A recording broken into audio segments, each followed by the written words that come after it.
Bienvenue les Vinolovers dans cette nouvelle vidéo. Aujourd'hui, je vais vous donner quelques astuces et conseils pour vous aider à choisir le champagne qui vous convient. C'est pas toujours évident de s'y retrouver quand on est seul face à un grand choix de bouteilles. Il y a vraiment de quoi s'y perdre face au champagne demi-sec, brut ou extra brut, millésimé ou non, blanc de noir, blanc de blanc, champagne rosé, etc. Donc dans cette vidéo, on va voir les choses auxquelles il faut prêter attention quand on achète une bouteille de champagne et je vais vous donner des conseils pour vous aider à choisir le champagne qu'il vous faut en fonction de vos goûts, de votre budget et de l'occasion. Mais juste avant d'entrer dans le vif du sujet, n'hésitez pas à vous abonner à la chaîne si c'est pas déjà fait pour ne pas manquer les prochaines vidéos. C'est parti!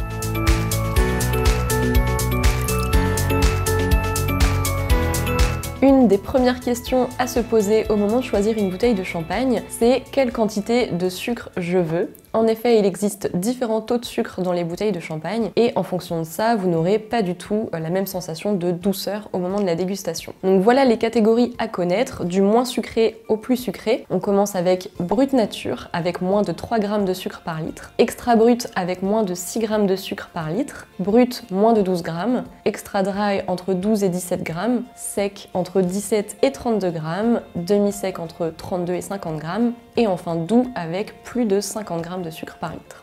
Alors une chose importante à savoir, la catégorie est toujours indiquée sur l'étiquette de manière claire, ce qui vous permet de savoir en un seul coup d'œil le taux de sucre de la bouteille de champagne en question. Donc maintenant que vous connaissez ces catégories, vous allez pouvoir choisir celle qui vous convient le mieux en fonction de vos goûts, selon le niveau de douceur que vous aimez. Et ici, juste un petit conseil, si vous servez un champagne en accompagnement d'un dessert, visez les catégories les plus sucrées, donc un demi-sec ou un doux, pour réaliser un accord équilibré au niveau du sucre. Et à l'inverse, si vous cherchez un champagne pour l'apéritif, privilégiez plutôt les bruts, extra bruts et brut nature pour avoir surtout de la fraîcheur et peu de sucre. C'est ce qui marchera le mieux à l'apéro ou en début de repas.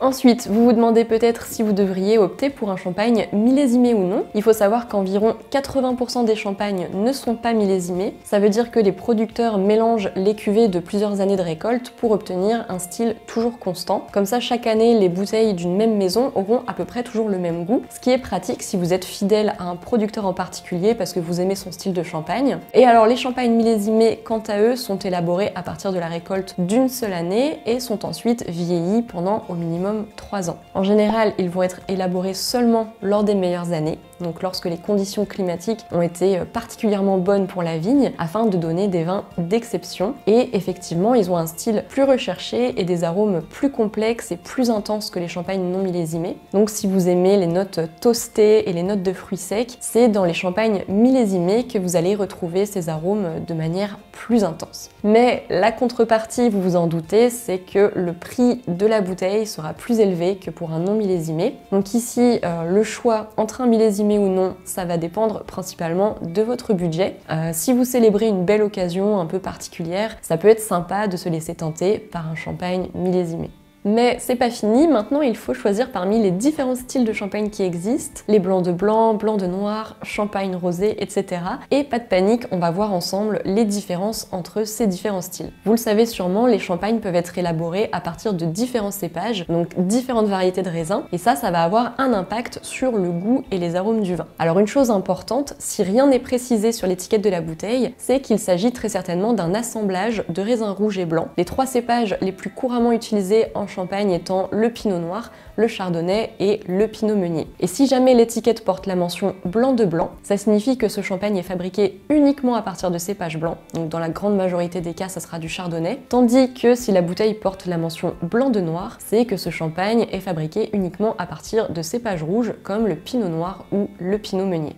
Donc les blancs de blanc auront tendance à être plus fins, plus délicats, avec des arômes de fleurs et d'agrumes. En général, ce sont des champagnes parfaits pour l'apéritif. Et les blancs de noir, quant à eux, vont être un peu plus puissants et intenses, et ils pourront donc facilement accompagner un plat, par exemple. Et il reste un style de champagne dont on n'a pas parlé, c'est le champagne rosé, avec ses arômes de fruits rouges. C'est aussi un très bon choix pour l'apéritif, ou alors avec des desserts à base de fruits rouges. Et son atout, c'est bien évidemment sa belle couleur rose orangé qui fait toujours son petit effet.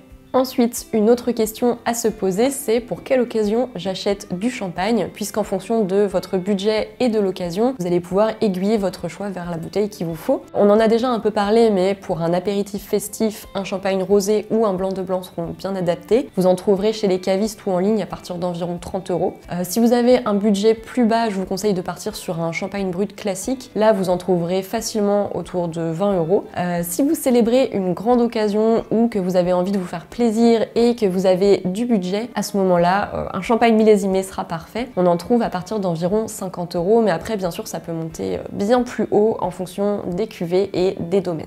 Mon principal conseil ici, c'est bien sûr de vous rendre chez un caviste pour pouvoir discuter et avoir des recommandations personnalisées en fonction de vos besoins et surtout de votre budget. Contrairement aux idées reçues, ça vous coûtera pas forcément plus cher d'aller chez le caviste plutôt qu'en grande distribution. Et puis c'est aussi l'occasion de découvrir des champagnes que vous ne connaissez pas, notamment des plus petits producteurs ou des cuvées plus confidentielles pour changer un peu des grandes marques qu'on trouve partout.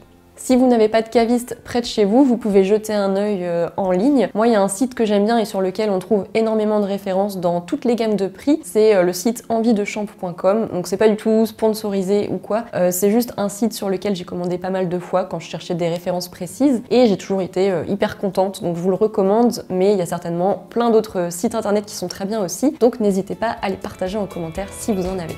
Voilà, on arrive à la fin de cette vidéo, j'espère que ça vous a plu et que ça vous aidera à mieux choisir vos bouteilles de champagne en fonction de vos besoins. Si vous voulez aller plus loin, je vous invite à aller voir mes cours d'œnologie en ligne et plus particulièrement la Vino Academy si vous voulez devenir un véritable connaisseur. Je vous mets les infos directement en description pour ceux que ça intéresse et comme d'habitude, n'hésitez pas à liker la vidéo et à laisser un petit commentaire pour soutenir la chaîne. Merci d'avoir regardé jusqu'au bout et à très vite, salut!